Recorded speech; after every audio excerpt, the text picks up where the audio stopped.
교회를 다니는 우리 성도들이 쉽게 쓰는 말 가운데 시험 들었다, 또 시험거리네, 또 이런 표현을 많이 쓰고 있습니다. 또 우리 주변에도 보면 참 시험에 들어서 있는 그런 사람들을 많이 볼 수가 있죠. 성경적으로 이야기를 해본다면 하나님은 분명히 시험하시는 하나님인 것은 맞습니다. 그런데 하나님은 우리를 시험에 들게 하시는 분은 아닌 것이죠. 시험에 드는 건 두 가지가 있어요.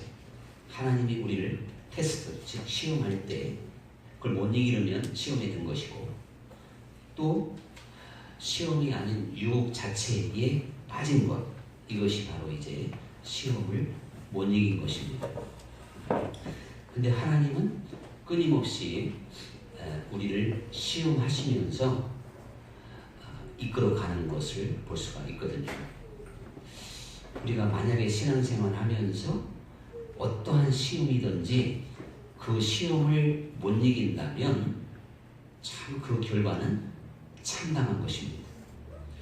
아주 어두움에 쌓이게 되는 것이고, 마귀에게 큰 부상을 당하게 되는 것이고, 우리는 우울하게 보낼 수밖에 없고, 기쁨과 감사를 잃어버리게 되는 것이고, 사랑할 수도 없고, 거룩할 수도 없고, 용서할 수도 없는 것, 이것이 다 시험에 든 상태입니다. 우리가 모든 시험에 들지 않고 시험을 이기는 사람이라면 기뻐할 수 있고, 거꾸로 감사할 수 있고, 사랑하고 용서하고 넓은 가슴을 갖고 살아갈 수가 있습니다. 우리는 이 세상을 살아가면서 어떠한 시험이든지 항상 이겨야 되는데, 이 시험은 하나님이 시험하는 건 테스트고, 마귀는 우리를 유혹, 템테이션이라고 해가지고 우리를 이렇게 유혹하는 시험을 하게 되는 겁니다. 그런데 어떤 시험이 됐든지 간에 그 시험에 넘어지든지 시험을 통과하지 못하면 우리는 비참해진다는 사실이죠. 정말 신앙생활이 고역일 수밖에 없습니다. 어떤 스승님이 제자를 데리고 호숫가로 갔어요. 그리고 컵 하나를 가지고 따라오라고 했어요. 그리고 옆에 소금산이 있었는데 소금을 한 움큼 잡으라고 했어요. 잡았어요. 그리고는 그 소금을 컵에다가 넣으라는 거예요. 먼저 호수에서 물 한 컵을 뜨라 그러더니 소금을 컵에다가 집어넣어서 마시라고 했어요. 마셔야 돼, 안 마셔야 돼? 대단한 선생님이기 때문에 마셔야 돼요. 제가 마시라면 안 마셔야 되지만 예수님 아주 그냥 옛날 제자는 다르니까 죽으라면 죽어야 되니까 그 막 인상 써가면서 그 선생님이 이거 치매에 걸리셨나 하면서 마셨어요. 어떠냐? 아유, 짜서 죽는 줄 알았습니다. 안 죽었네? 안 죽었지. 그리고는 호숫가로 갔어요. 다시 소금을 한 움큼 집어라. 그 다음에 호수에다 소금을 던져라. 그리고 컵을 퍼서 그 한 잔을 호수물을 또 마셔봐라. 맛이 어떠냐? 짜냐? 아니요, 전혀 안 짭니다. 그렇게 대답을 했어요. 그랬을 때 이 선생님이 뭐라고 그랬냐면, 이 세상을 사는 이치도 마찬가지니라. 우리는 수없이 많은 시험거리, 유혹거리를 만나는데, 시험거리, 유혹이라기보다는 네 마음이 컵만하면 너는 고통스러울 것이고, 네 마음이 저 호수와 같다면 아무런 영향을 주지 않을 것이다. 그렇게 가르쳐주게 됐습니다. 성경의 가르침은 우리의 관용을 모든 사람에게 알리라고 그랬죠. 우리의 마음을 넓히는 것이 바로 은혜 받은 것이고, 하나님은 우리의 심령을 얼마나 넓히는지 그리스도 예수의 마음과 같이 만드시는 분이랍니다. 정말 예수님은 원수까지 사랑하셨잖아요. 그 마음을 가지고 우리가 이 세상을 산다면 무슨 시험이 우리를 들게 할 수가 있을까요? 무엇이든지 문제가 안 됩니다. 근데 우리 마음이 컵을 지나서 종지기 그릇만 하면 소금 2개만 넣어도 맛이 달라. 2알만 넣어도 맛이 다르다는 거예요. 지극히 작은 시험에도 넘어질 수가 있고 많은 것이 문제가 될 수 없고 매일 넘어지고 복 깨지고 이마 깨지고 성할 날이 없습니다. 정말 신앙생활이라고 하는 것은 모든 것을 다스리고 정복하고 그리고 이기는 것입니다. 계시록에는 이기는 자만 나의 것이 된다. 그래서 그렇게 말씀을 하시게 된 겁니다. 우리는 정말 모든 이 세상에 수없이 많은 시험거리가 오는데 그 모든 시험을 이길 수 있을 만큼의 우리의 심령을 만들어야 되겠고 그렇게 깨달음을 얻고 이 세상을 살아가야 될 줄로 믿습니다. 하나님께서 이제 그러므로 우리의 마음을 사실은 넓히기 위해서 끊임없이 시험하시는 많은 문제 속에서 그래서 우리는 그 문제가 만나면 끙끙거리고 힘들고 고통스럽고 어렵지만 기도하고 묵상하고 말씀 생각하다 보면 결국에는 이기게 될 줄 믿습니다.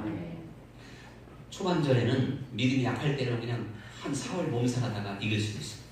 어떤 사람은 열을 두고 열을 4월만 몸살에서 살이 싹 쪽 빠져버려요. 육적인 살이 빠지면 좋겠는데 영적인 살이 빠지는 게 문제입니다. 그러니까 하루 해가 지기 전에 불을 풀어라.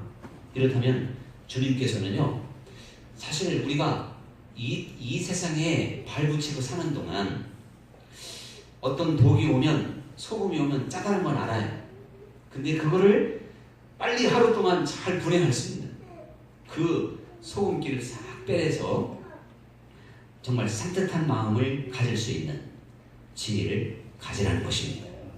하루를 넘기지 말고 그러니 불편한 마음, 싫은 마음, 미워하는 마음 정말 우리가 원수처럼 생각되는 마음이라 할지라도 우리가 주님께 그걸 빨리빨리 해결해야 돼요.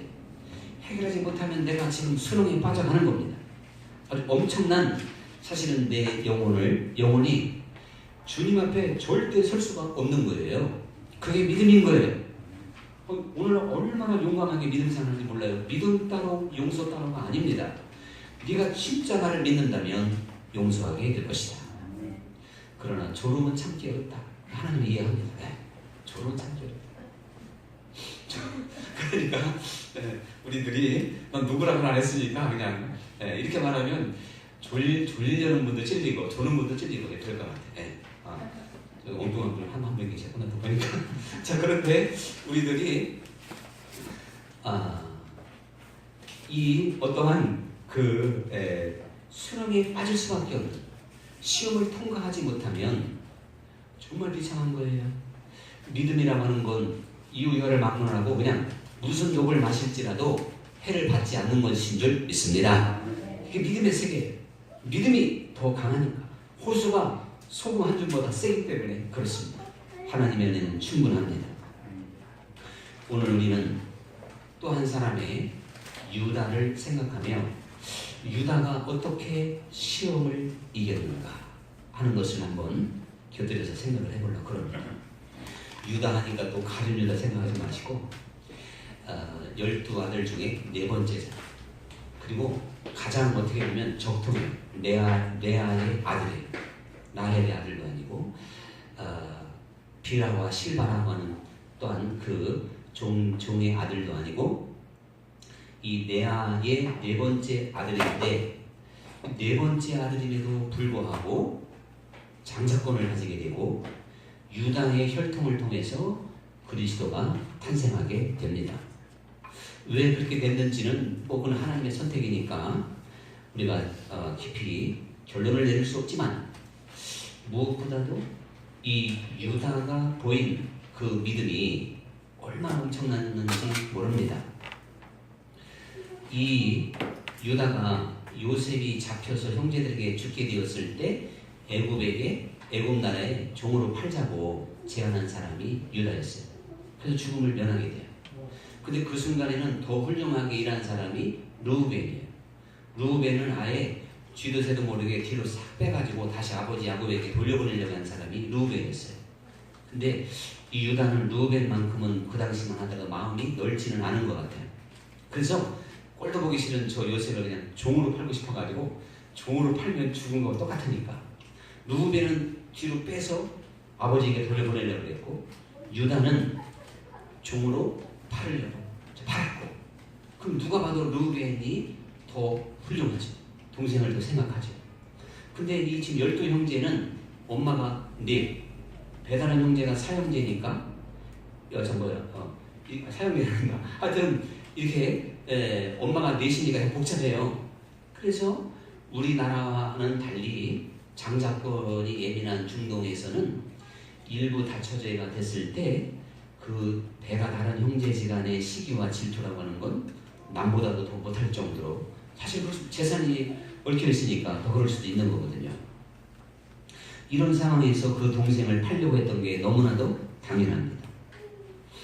그런데 이게 종으로 팔렸던 요셉이 애굽에서 총리가 됐잖아요. 그리고는 형제들이 왔을 때 이 요셉이 시험을 합니다.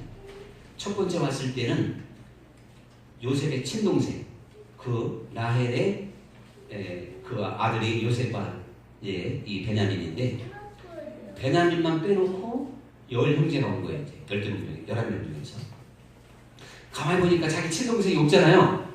그 요셉이 또 속이 부글부글 끓고 이 형님들 10명이 또 아직도 정신을 못 차렸나, 내 동생을 부각해가지고 혹시 또 죽이진 않았을까, 이번에는 또 어디로 팔았을까 해가지고 안부를 물었더니 살아있다는 거예요.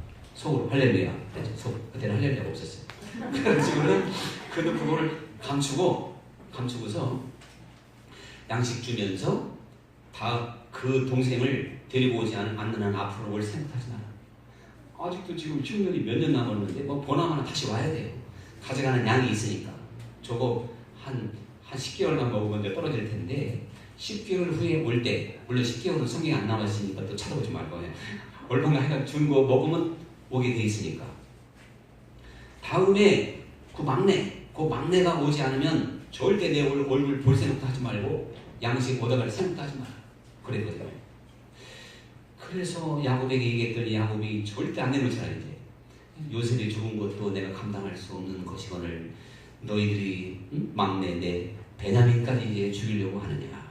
하여튼 그 12형제의 문제는 일단 아버지한테 문제가 있었어요. 예? 저는 자식이 하나라 그런 거 참 이해가 안 돼요. 3시건 4시건 뭐 10손가락 깨물어서 안 아픈 손 없다 말은 그런데 실제적으로는 차별을 하죠. 예. 이거 별로 은혜가 안 되는 건 하나님 둘밖에 없어가지고 3명 4명이 계신 분들이 조금 뭐 좀 이해가 될 텐데 2명까지만 하더라도요 골고루 사랑할 수 있을 것 같아요. 셋째가 생기면 주예수 권사님은 4시니까 좀 너무 차별하시는 것 같고 막내를 너무 사랑하는 것 같아요. 나머지 셋이 좀 서운할 정도로 그거 차별. 그러면 나머지 셋이 잘 때도 옆구리 찔른다니까 네가 왜 뒤로 이렇게 우리 사랑 뺏어가냐고 그렇게 되는 거예요. 하여튼요 이게 정말 바로 그 요셉의 형제들을 아버지 야곱이 편애하는 바람에 아주 그냥 완전히 원수지간으로 만들어버렸단 말이죠. 그 정도로. 그런데 요셉이 기다렸더니 역시 이제 왔잖아요. 양식은 없는데 아버지하고 이제 단판을 진 거예요. 그때 이 유다가 단판을 쳤어요. 만약에 베냐민이 못 따라온다면 제가 그 죄의 짐을 영원히 지겠습니다. 그 핏값을 저한테 돌리십시오. 내가 책임지고 데려올 테니까 여기서 굶어 죽을 거냐? 그러니 좀 가게 해달라고.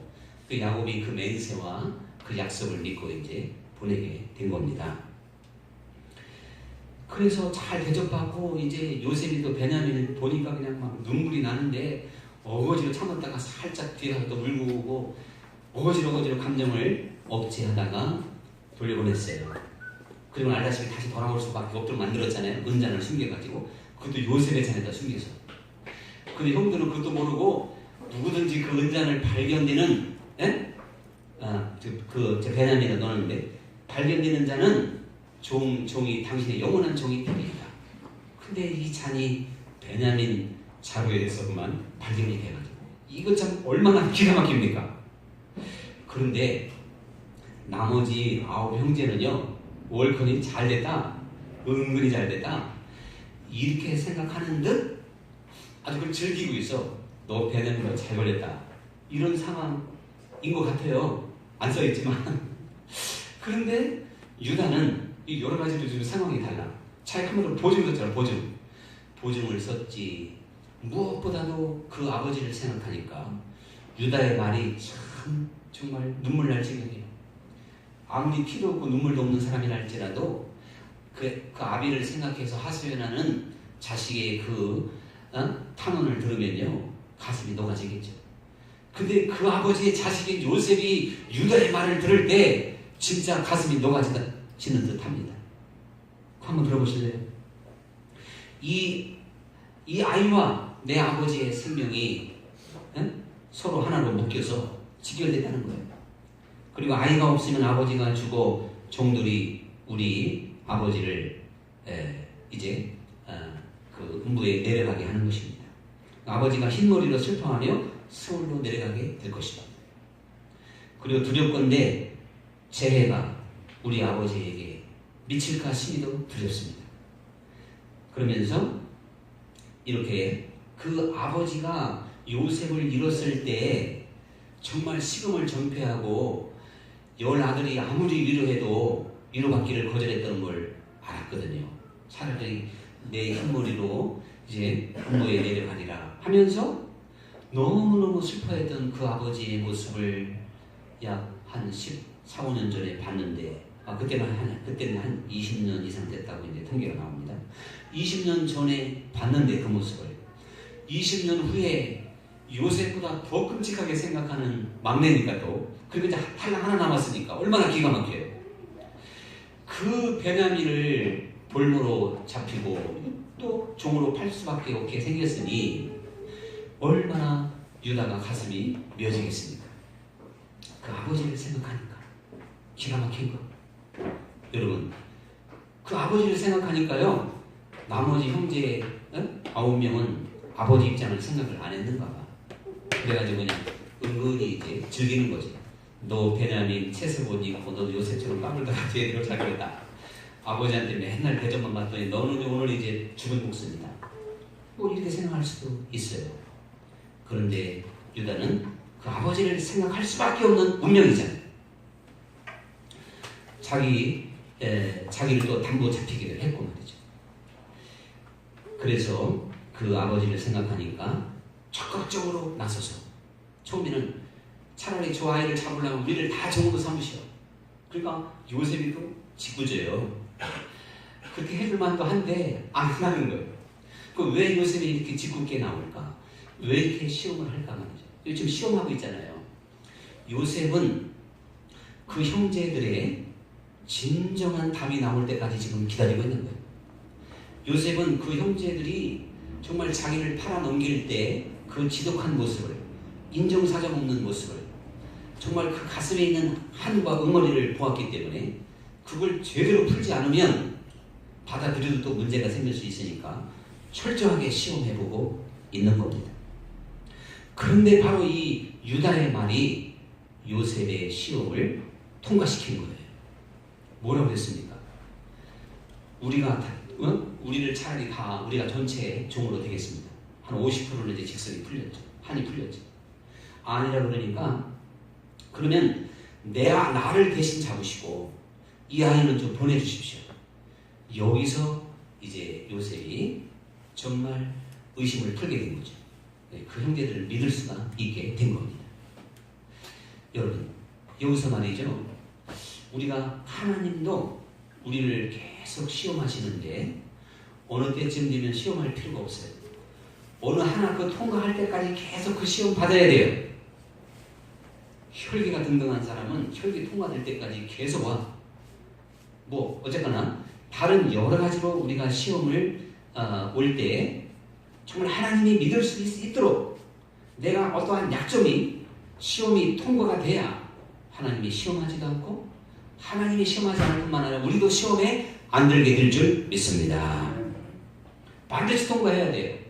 하나님은 우리가 시험이 통과할 때까지 계속 시험하시는 분이라는 걸 아셔야 될 줄 믿습니다. 그런데 우리가 이 시험을 통과하기 위해서는 유다를 가만히 지켜봐야 돼. 유다가 먼저 그 아버지를 생각했어요. 이건 진심이었던 거예요. 마찬가지예요. 우리도 시험을 이기는 길은요, 항상 모든 일에 아버지를 생각해야 될 줄 믿습니다. 십자가에서 죽으신 예수님을 생각해야 돼. 말할 수 없는 탄식으로 우리를 위해서 기도하는 성령님을 기억해야 돼요. 사실 우리의 그 아버지 입장에서 형제지간에 불화하고 서로 미워하고 이런다면 얼마나 그게 가슴에 못을 박는 일이겠습니까? 하나님께서 우리를 부르시고 택하시고 가장 싫어하는 것은 사람을 사랑하지 않는 거예요. 지금 이건 친형제 아니죠. 그러니까 뭐 배다른 형제가 친형제잖아요. 친형제인데도 사랑하지 않는 이 모습은 엄청난 비극이듯이 오늘 우리가 이 세상을 살아가는 그 누구든 더군다나 예수님을 믿는 사람이라면 말할 것도 없고요. 우리는 정말 사랑하는 사람이 되어야 될 줄 믿습니다.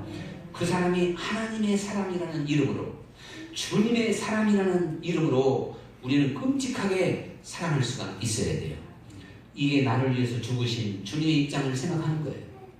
주님은 모든 사람을 위해서 죽으셨고 피 흘리셨고 용서하셨고, 정말 우리를 눈에 넣어도 아프지 않다고 생각하는 사람이 내 옆사람이고 앞사람이라니까요. 내 남편이고 내 아내입니다. 내 자식이고 부모님입니다.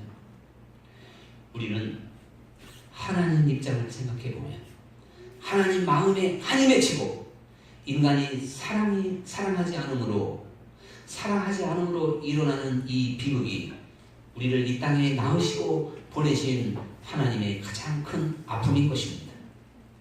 여러분, 그러므로 우리는요, 하나님을 정말 사랑한다면 오늘부터 하나님을 생각하자. 그 애타고 그리고 흰머리로 음부에 내리기까지 슬퍼했던 야곱의 모습이 하나님 아버지의 모습입니다.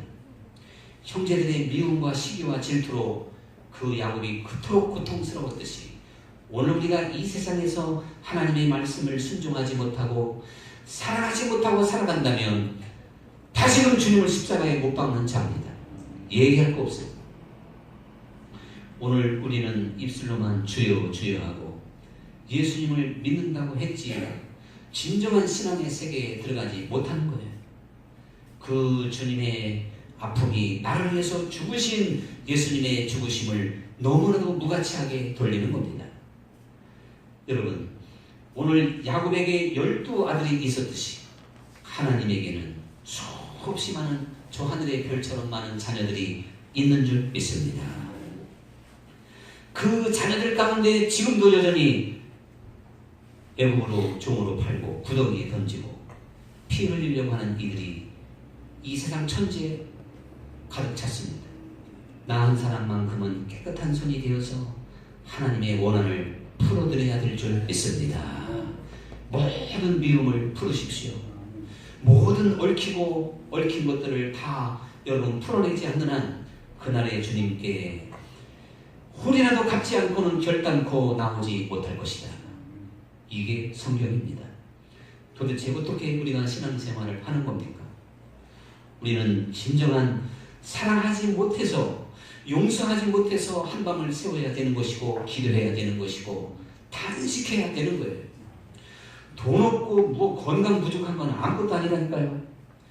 그런 것들은 하나님을 진정으로 사랑하게 되고 용서가 내 마음속에 있으면 내가 작은 목소리를 해도 하나님이 알아듣고 해결해 주십니다.